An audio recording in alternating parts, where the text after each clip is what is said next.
आज आपण बघणार आहोत मुगाच्या डाळीचा तडका। तर इथे मुगाची डाळ छान शिजवून घेतलेली आहे आणि त्याच्यासोबतच भातसुद्धा छान शिजलेला आहे। तर आता यामध्ये आपण 1 ग्लास पाणी घातलेलं आहे आणि हलवून घेतले। आता याला आपण तडका करून घेणार आहोत। तर पातेल्यामध्ये 1 पळी तेल घातले, जिरं मोहरी घातली। जिरं मोहरी चांगली तडतडल्यानंतर यामध्ये घातलाय ठेचलेला लसूण। लसूण ताजा ताजाच ठेचून घालायचा म्हणजे छान टेस्ट येते। कढीपत्ता घातलाय। आता यामध्ये घालायचा टोमॅटो। टोमॅटो चांगला मऊ झाल्यानंतर हळद घातली। आता नंतर लाल तिखट घालायचे, चवीनुसार घालायचे आपल्या तिखट।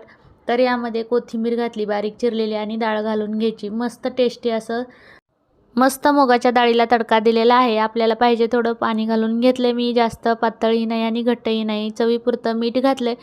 तर गरम गरम भात घेतलाय, त्यावर हा डाळ तडका घातलाय आणि आपण याच्यासोबतच आता लोणचं घेतलेलं आहे आणि तळलेला पापड। तर अशा थंडीच्या दिवसामध्ये गरम गरम डाळ तडका, भात आणि लोणचं, पापड मस्त असा बेत झालेला आहे। व्हिडिओ जर आवडला असेल तर एक लाईक करा।